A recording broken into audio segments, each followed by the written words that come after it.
Sorry, no, that is not where your deal is at. This is Sales for Nice People, with today chapter 1 of the Deal Diagnosis X-ray, and we're going to practice a bit of realism. Because here's the thing, where you think a deal is at is probably not where your buyer thinks the deal is at.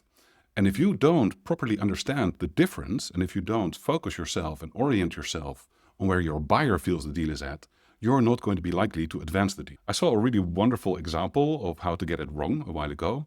I was at a client's company and I was listening to a salesperson having meetings.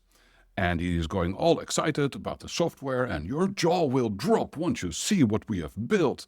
And then at the end of the call, he goes, you know what? Why don't I send you a proposal? Then you can take it into the conversations and then we'll catch up again next week. He gets off the call, goes into a CRM, and adds a deal worth 40,000 euros to the pipeline.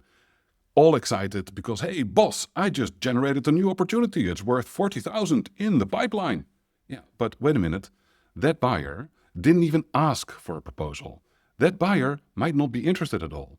And now this salesperson has fudged the numbers, has added an invented deal for 40,000 euros that then is supposed to count as something that is going to come off in the next few months.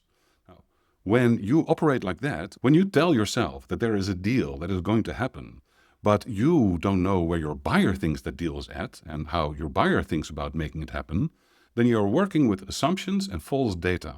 And then you might be trying to move a deal forward because it is so lucrative that actually isn't ever going to happen. So when you have a deal on the table and you want to take action on it and have another meeting or follow up with people, before anything else, before taking any action, ask yourself 2 questions.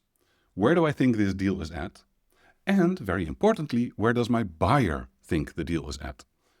And you need to make sure that when you show up to your buyer, be it in a meeting or with a proposal or with a PDF or with a follow-up message, that you speak to them based on where they think the deal is at, not where you think the deal is at.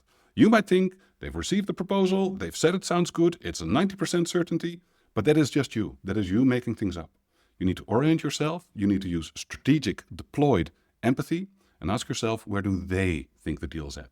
This is Sales for Nice People with Chapter 1 of the Deal Diagnosis X-ray series.